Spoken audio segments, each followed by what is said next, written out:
The Arizona desert stretched far and endless under the burning sun. Wind carried the smell of dry sand and wild sage across the wide valley. A young Apache woman named Naya walked slowly along the riverbank, her bare feet leaving light marks in the dust.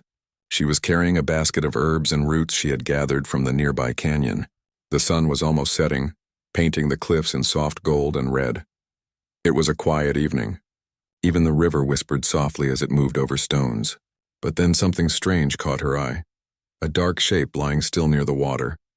At first she thought it was an animal, maybe a fallen deer or a horse, but as she moved closer her heart began to beat faster. It wasn't an animal. It was a man. He was lying face down, half covered in dust, his hat nearby and his shirt torn at the shoulder. His skin looked pale under the desert light, and a trail of dried blood marked his arm. Beside him stood a tired horse, its reins tangled in a bush. The horse neighed softly as if asking for help. Naya felt fear rise inside her. She had been told since childhood to stay away from strangers, especially cowboys. Her people had seen too much pain from men who came riding with guns and pride. But this man didn't look dangerous now. He looked lost, weak and dying, her eyes softened. She put down her basket and knelt beside him. "Can you hear me?" she whispered. He didn't move. She touched his wrist and felt a slow, faint pulse. "Still alive," she murmured. Without another thought, Naya fetched water from the river, using a small clay bowl she carried in her basket. She poured a few drops on his cracked lips, then tore a piece of her shawl and cleaned the dried blood from his shoulder. When he moaned faintly, her heart jumped. He was alive, and that meant she couldn't leave him there. She looked around. The sun was falling fast. She couldn't carry him far, but she knew a small cave not too far up the canyon. A safe place she sometimes used when storms came. She whistled gently to his horse, which followed her as if it understood. It was strong and calm, trained well. She untied the reins and whispered, "Good boy." It took all her strength to lift the man enough to pull him toward the horse. She managed to place him against the animal's side, supporting his weight with her small frame. The climb to the cave was slow and heavy, but she didn't stop. By the time they reached shelter, the first stars had appeared in the sky. Inside the cave, the air was cooler. Naya laid him down on a blanket made of woven reeds. She started a small fire, mixing herbs in a clay pot with water from the river. The scent of sage and pine filled the space. She cleaned the wound carefully. It looked like a bullet had grazed his shoulder, painful but not deep enough to kill him. When she pressed the warm cloth against his skin, he flinched and groaned softly. His eyes opened just a little. They were blue, clear like the morning sky. He looked at her in confusion, his voice weak. "Where am I?" "In the canyon," she said softly. "You were hurt. You rest now." He blinked at her, trying to focus. "Who are you?" "Naya," she answered simply. "Apache." For a moment, fear crossed his tired eyes. But then, seeing her calm face and gentle hands, he relaxed. "I'm Clayton," he whispered. "Thank you for helping me." "Don't speak," she said firmly but kindly. "Sleep first." He tried to nod, but his eyes closed before he could. His breathing slowed into a deep, tired rhythm. Naya sat beside him quietly, watching the flames dance. The night outside was deep and endless, and she could hear the distant cry of a coyote. She thought about how strange life could be, how an enemy could become a helpless man at your feet.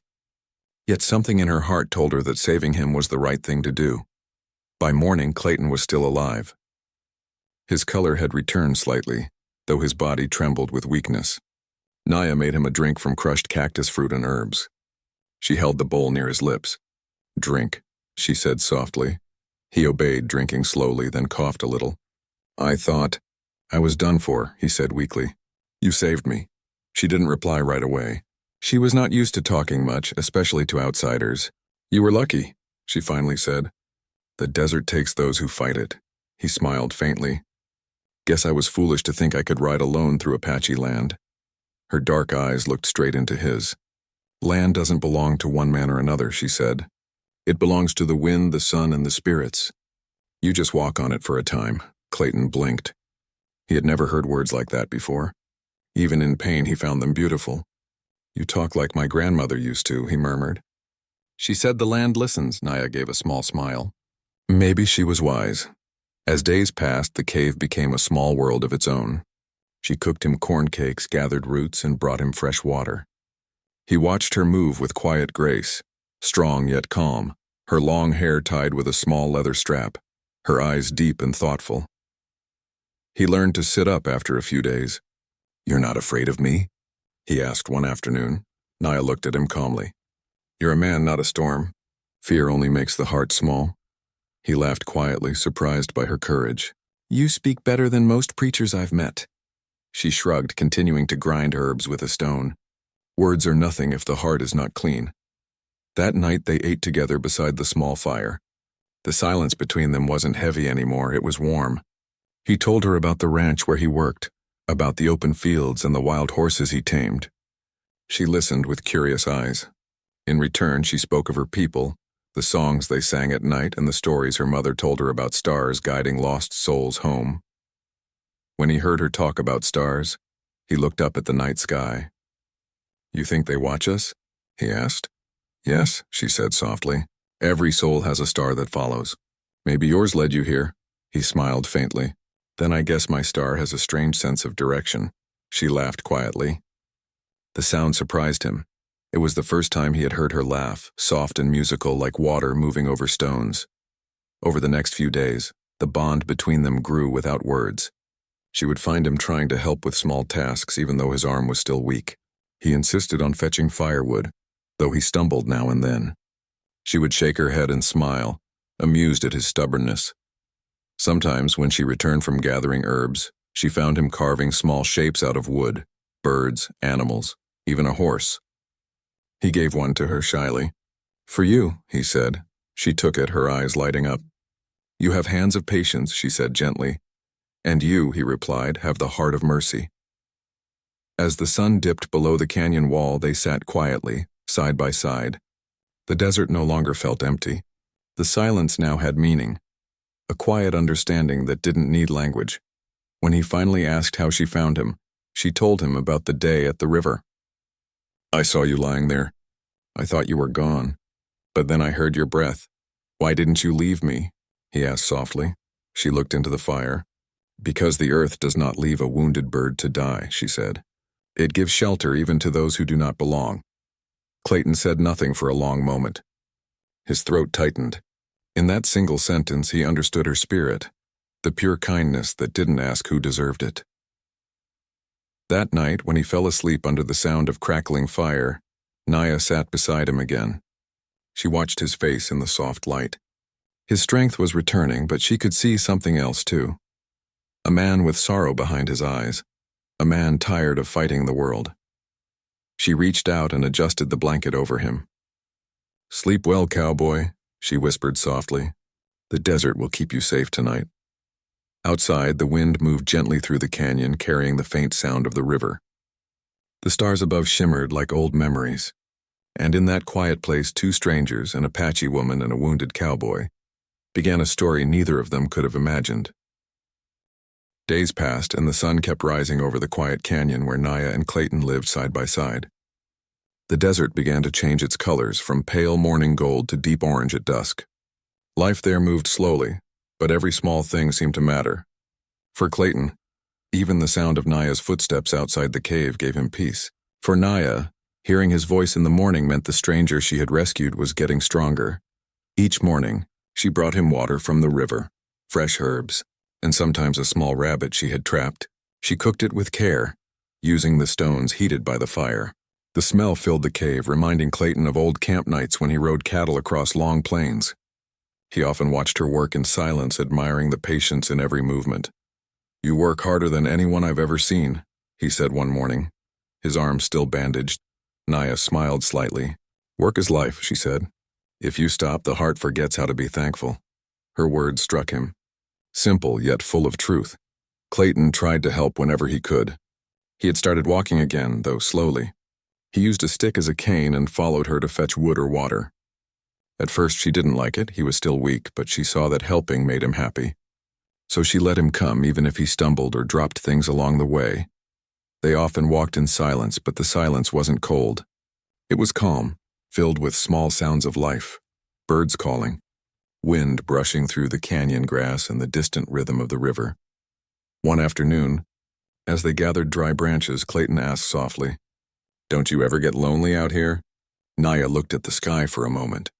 Sometimes, she said, but the land listens. When I speak to it, it answers with wind or rain or silence. Silence is also an answer, Clayton smiled. You talk like a poet, she looked puzzled. What is poet? Someone who talks with beauty, he said, and makes others see what they forgot to notice. Naya smiled shyly. Then maybe the land makes me that way. That night, when they returned, the wind grew cold. Naya built a fire and Clayton offered to carve something for her. From a small piece of wood he had kept in his saddlebag, he began to shape something with his knife. She watched quietly as the tiny curls of wood fell into his lap.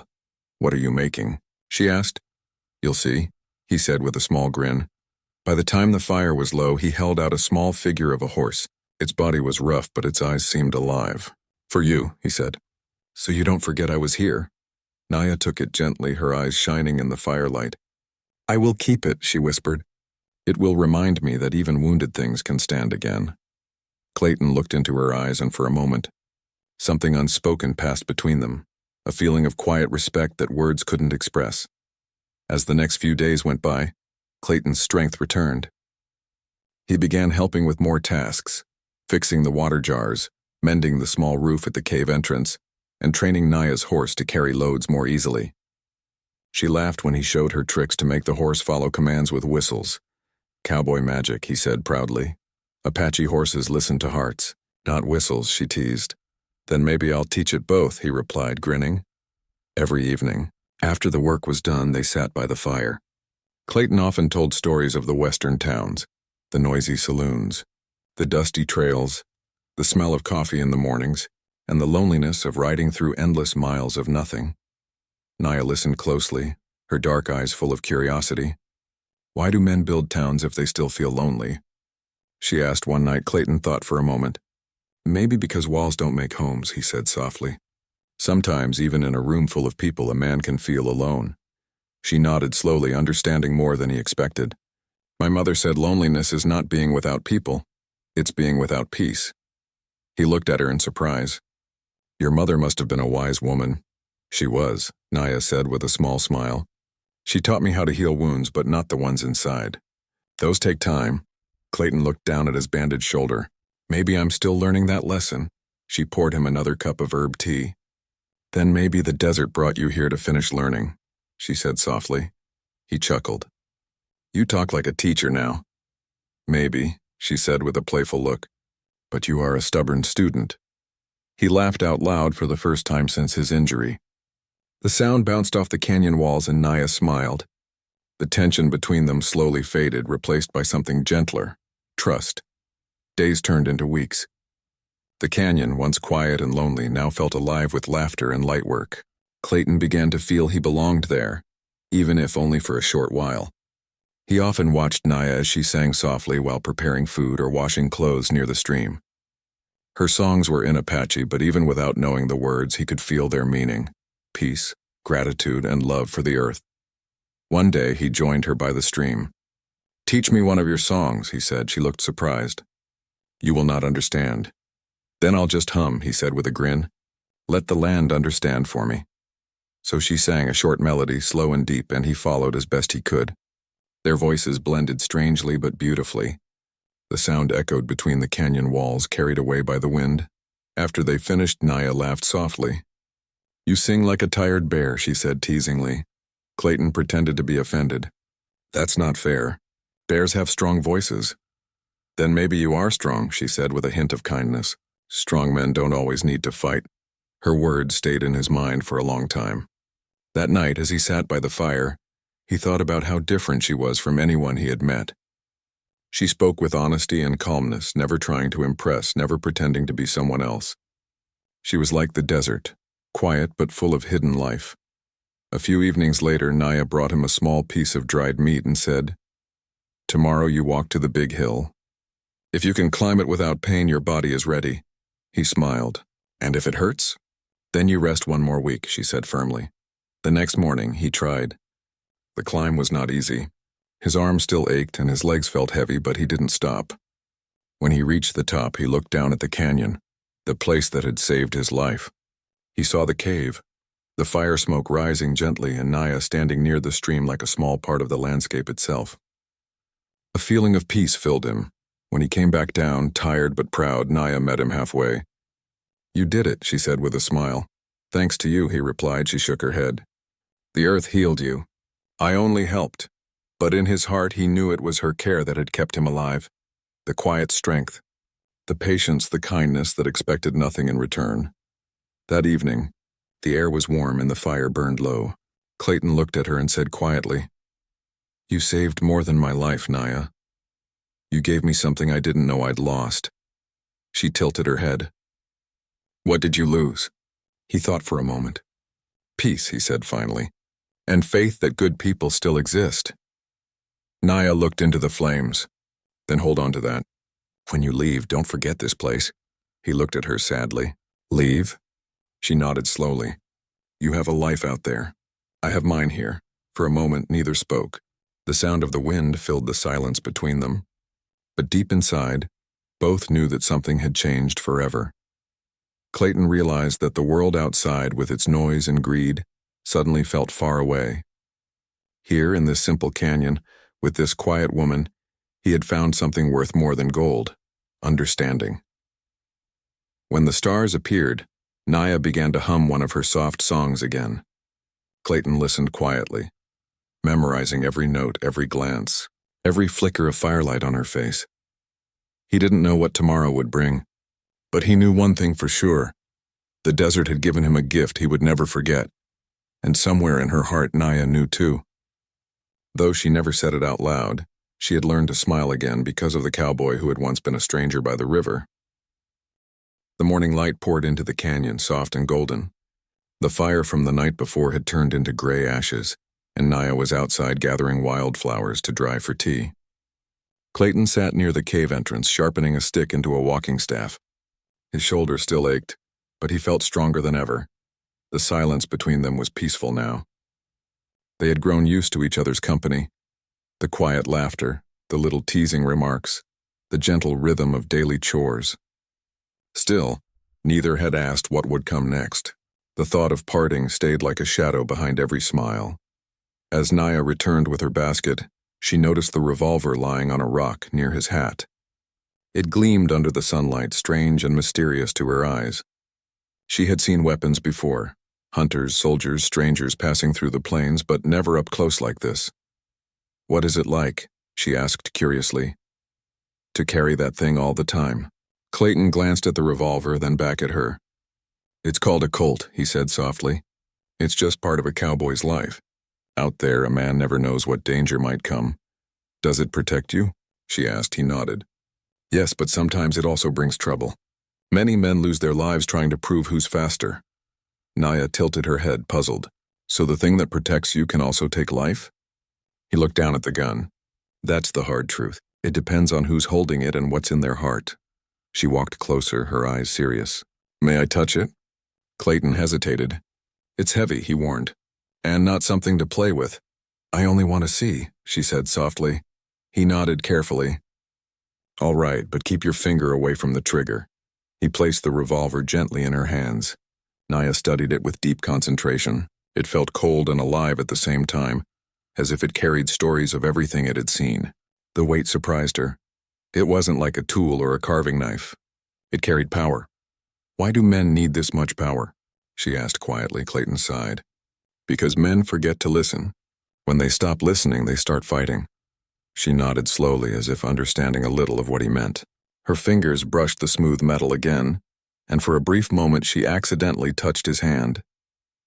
The revolver shifted slightly in its holster. She frowned and looked up at him. "Cowboy," she asked innocently, "why does your gun rise when I touch it?" For a second Clayton froze. His face turned red as fire. Then he saw the honest curiosity in her eyes and realized she was talking about the weapon itself. He tried not to laugh but couldn't help it. His laughter echoed across the canyon, soft and full of warmth. Naya blinked, confused. "Did I say something wrong?" He shook his head quickly, still smiling. "No, not wrong," he said kindly. "It just startled me." She studied him for a moment, not sure what had made him react that way. Then she smiled too. "You're strange sometimes, cowboy," he chuckled. "That's fair. I suppose the desert is making me stranger every day. To ease the moment, he took the gun back gently and showed her how it worked. See this part? He said, pointing to the cylinder. It's where the bullets go. You never touch this side when it's loaded. And this, he said, lifting the barrel slightly, is the sight you aim through it. Naya listened closely, fascinated. So much for one small tool, she whispered. Our people hunt with bows. They make less noise and more peace. Clayton smiled softly. I'd trade my gun for a bow any day if the world allowed it. She handed it back carefully. Maybe one day people will stop needing it. Maybe, he said. But that day feels far away. They sat in silence again for a while, the warm breeze brushing through their hair. Clayton realized how pure her mind was. She saw things without pride or fear, only with honesty. He admired that. The world outside her canyon was full of greed, full of men who carried weapons not for safety but for power. Yet here was Naya, holding the very symbol of violence and still seeing it as something to question, not to fear. Later that afternoon, Clayton helped her collect stones from the river. She wanted to build a small fire pit outside the cave, and he offered to carry the heavier rocks. When he slipped once on a wet patch, she caught his arm to steady him. Careful, she said softly. You still walk like the wind pushes you, he smiled. Then I guess I need stronger roots, she laughed. Roots grow when they stop running. That evening they sat by the new fire pit, cooking simple bread made of corn and water. The orange light reflected on their faces, and for a while neither spoke. The moment felt too peaceful to disturb. Finally, Naya broke the silence. When I was little, she said quietly, my father told me to fear white men. He said they bring storms that never end. But you brought calm. Clayton looked at her, moved by her words. And I was told not to trust your people, he admitted softly. But you saved me when you didn't have to.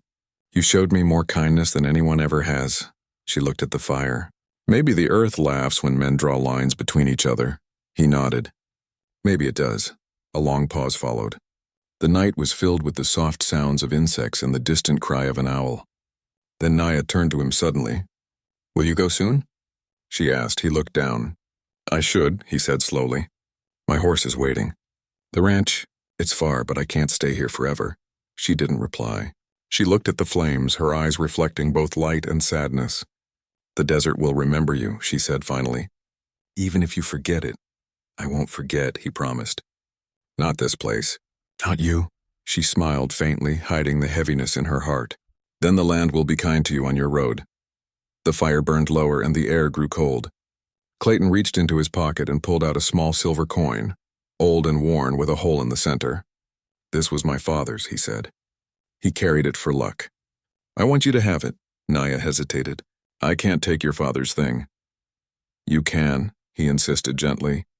He always said luck should travel. Maybe it'll bring me back someday. She took it slowly, closing her fingers around it. Then I will keep it safe until that day. The stars came out brighter than ever, scattering across the black sky like dusted silver. Clayton leaned back, looking up at them. Back home, he said quietly, I never looked at the stars.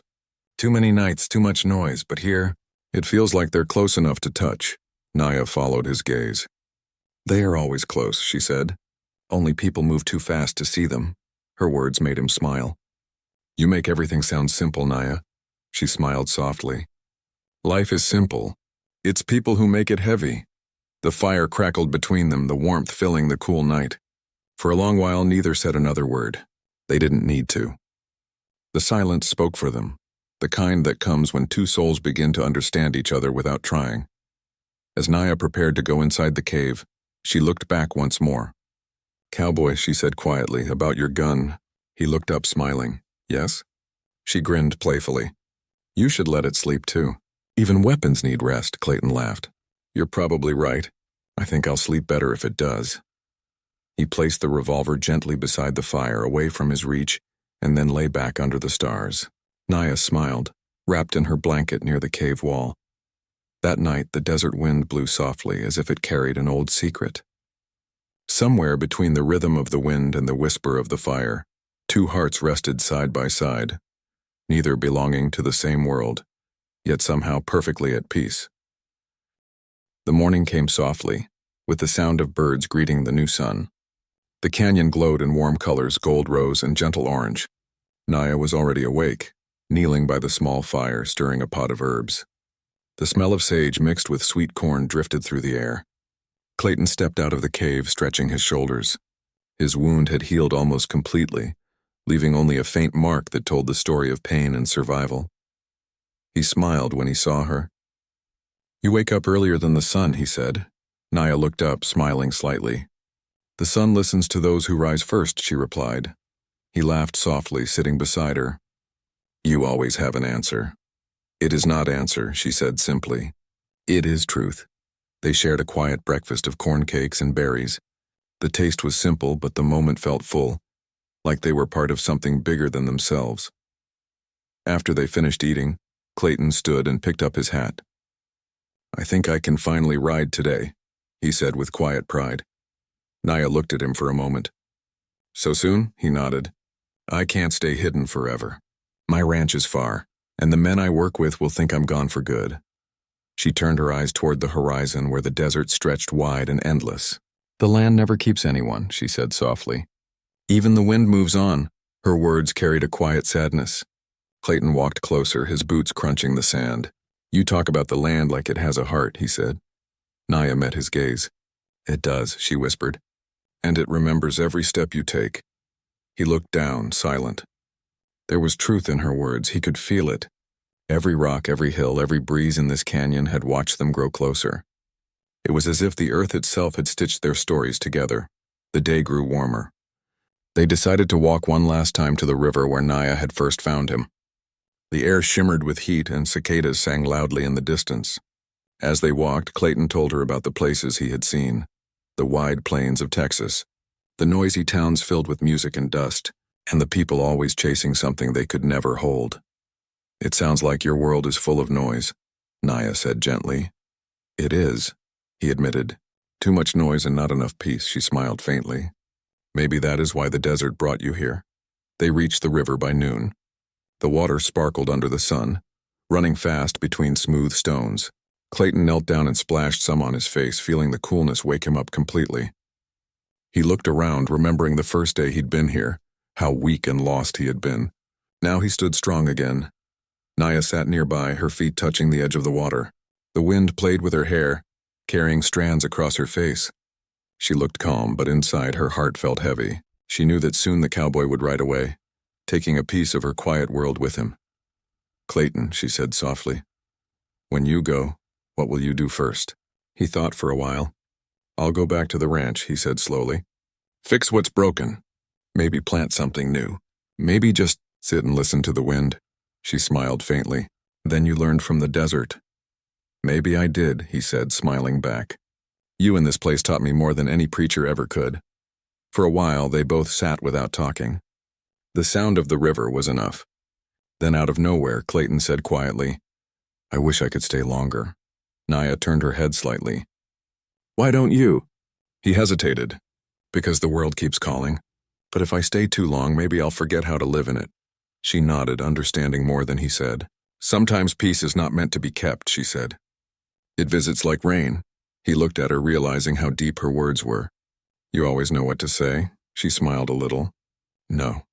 I only say what I feel." The day slowly drifted toward afternoon. They built a small fire by the river and cooked what little food they had left. Just a handful of beans and a bit of flatbread. As they ate, Clayton noticed a small bird hopping near their feet, chirping fearlessly. "Even the birds here aren't afraid," he said with amusement. "They know you now," Naya replied. "They feel when a heart is kind." Clayton's eyes softened.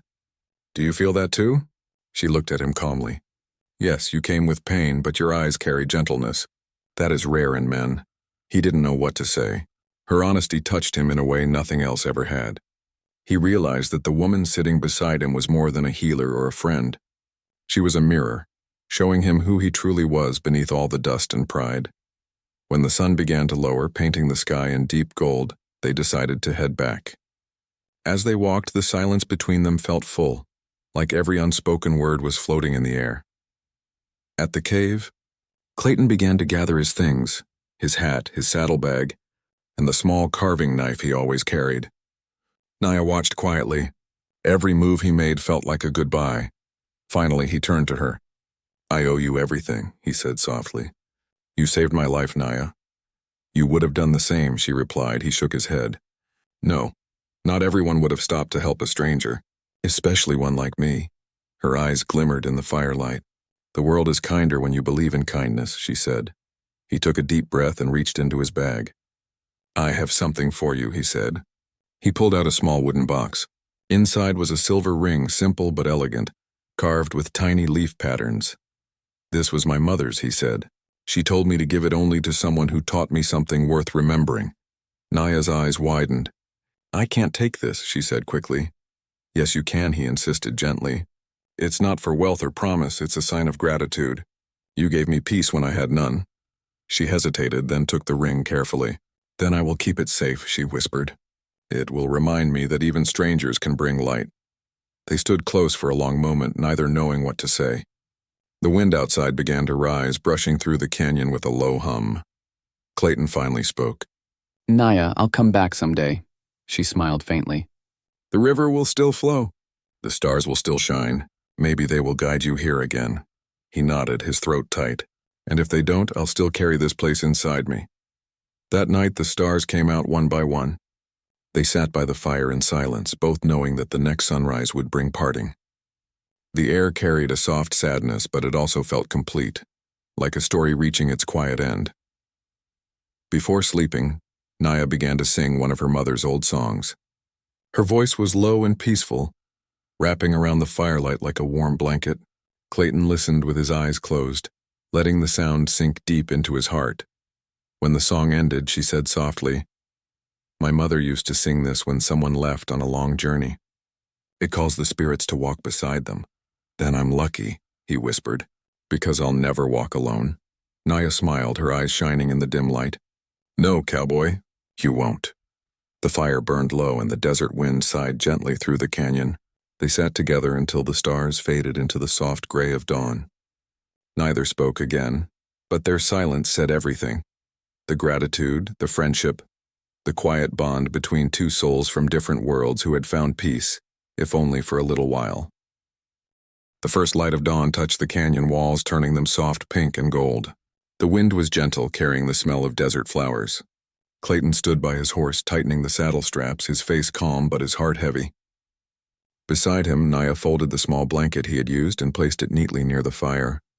Neither spoke at first. Silence felt kinder than words that might break their strength. The night before had been long, full of quiet songs, shared looks, and the kind of peace that only comes when two souls understand each other. Now morning had come, and with it the truth. They had reached the end of their time together. Clayton looked around the canyon one last time. Every rock, every tree, every shadow carried a memory. The small cave that had once been a shelter for his weak body now felt like a home for his heart. He swallowed hard, trying to keep his voice steady. You made this place feel alive again, he said softly. Naya looked up at him, her eyes calm like the river. The place was always alive, she replied. You just learned to see it, he smiled gently. You always make things sound simple. She gave a small shrug. Life is not meant to be hard. Only men make it so. For a moment they both laughed quietly. Then the silence returned, heavy but beautiful.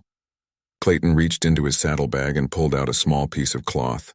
Inside it was the eagle feather she had once worn in her hair. You dropped this near the river, he said, handing it to her. I kept it safe. Naya looked at the feather, then at him. The eagle flies high but always remembers where it came from, she said. Keep it, it will watch your path, he hesitated. You sure? She nodded. It belongs to the wind now. You will carry the wind with you. He took it gently, tucking it into his hatband. Then I'll carry a piece of this land wherever I go. For a long while they just stood there, the desert stretching endlessly before them.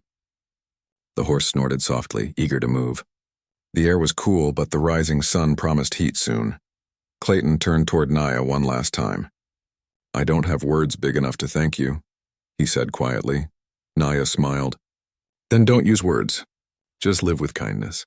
That will be thanks enough.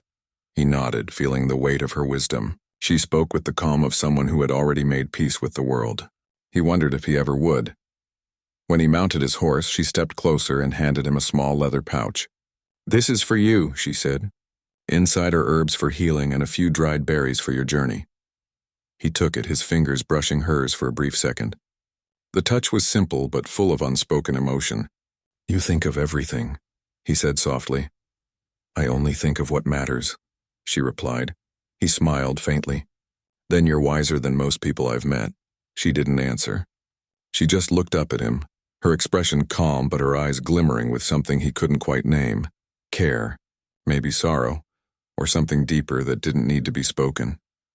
He pulled on the reins lightly, and the horse began to move. The sound of hooves echoed softly against the canyon walls. Naya watched him ride a few steps, then called out, "Cowboy."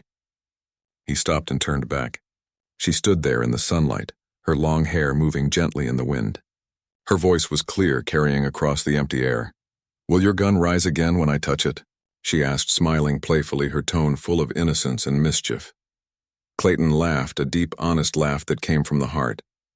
Only if the wind tells it to, he called back. They both smiled, the memory of that moment sealing itself forever between them. It wasn't a goodbye of sadness, but of warmth and gentle understanding. He tipped his hat, the eagle feather catching the morning light. Goodbye, Naya, he said softly. May the earth keep you safe. And may the sky carry your dreams, she replied. Then he turned his horse toward the open desert. The sun rose higher, painting the land in gold. Each step his horse took carried him farther from the canyon, but closer to something new, a different kind of life, built on what he had learned here. As he rode, he could still hear her song in his mind, the melody she had sung by the fire, full of peace and spirit. The rhythm of his horse's hooves seemed to follow it. He looked once over his shoulder. Naya was still standing there, small against the wide land, her hand raised slightly in farewell. He didn't look again after that. He knew if he did, he might turn back. The desert stretched before him, endless and quiet. The wind brushed his face gently, as if carrying a message. He touched the feather on his hat and smiled. Somewhere behind him, the woman who had saved his life was tending her fire, living her quiet life. Somewhere ahead, his own story was waiting to begin again. Days later, Clayton reached his ranch. It looked different to him now, less grand, more humble. The fences, the barns, the hills around it all seemed quieter, like the world had softened somehow. His men were shocked to see him alive. They asked what had happened, but he only said, "The desert took me in and gave me back." He spent his days working with calm he had never known before. He spoke kindly to the ranch hands, listened more, and fought less. He found beauty in small things. The way the horses breathed in the morning mist, the sound of rain on the tin roof, the glow of the sunset behind the hills. At night, when he looked up at the stars, he thought of Naya. Sometimes he could almost hear her voice in the wind, soft and steady, reminding him to live with peace. One evening, as he was fixing a fence near the edge of his land, a young boy who worked for him came running. "Sir, there's something strange here," the boy shouted, pointing toward the ground. Clayton walked over and saw it, a small pouch, old and worn, lying in the dust near the fence post. When he picked it up, he recognized it instantly. It was the same kind of pouch Naya used to carry her herbs. His heart beat faster. How could it be here, miles away from her canyon? He opened it carefully. Inside was a small sprig of dried sage and a note written on thin leather. The letters were rough, but he could read them. The wind carries gifts to those who listen. The earth remembers kindness. Keep walking with peace. Clayton smiled through misty eyes. The desert wind brushed against his face just then, warm and familiar, and he felt as though she were near. He tucked the pouch close to his heart and whispered, "I'm still listening, Naya." That night, he lit a small fire near his cabin. He placed the pouch beside it and sat quietly, the flames dancing before him. He didn't feel lonely anymore. The stars above looked brighter, the same stars that shone over the canyon where his life had changed. He knew he might never see her again, but that didn't matter. The connection they shared wasn't meant to fade. It was part of the earth now, part of the wind, part of the quiet song that filled the nights of the desert. Many months later, when travelers passed through his ranch, they spoke of a kind Apache woman who lived near the southern canyon. They said she helped the wounded, healed the sick, and always spoke softly of a cowboy who once gave her a silver ring and carried her feather in his hat. Clayton never said much when he heard those stories. He only smiled and looked toward the horizon. Sometimes, when the wind moved just right, he could almost hear her laugh. The same laugh that once echoed through the canyon when she had asked that innocent, unforgettable question, and in those moments, the strong cowboy would smile quietly to himself, touch the feather on his hat and whisper, "The gun still rises, Naya, but only to honor you." It was not just a story of a man and a woman, it was a story of two worlds meeting and healing each other. One taught strength, the other peace, and together, in a small canyon under the wide Arizona sky, they learned that sometimes the deepest connections need no promises, only understanding. Their story lived on in the wind that crossed the plains, in the rustle of sagebrush, and in the hearts of those who still believe that kindness can bloom even in the loneliest places on earth.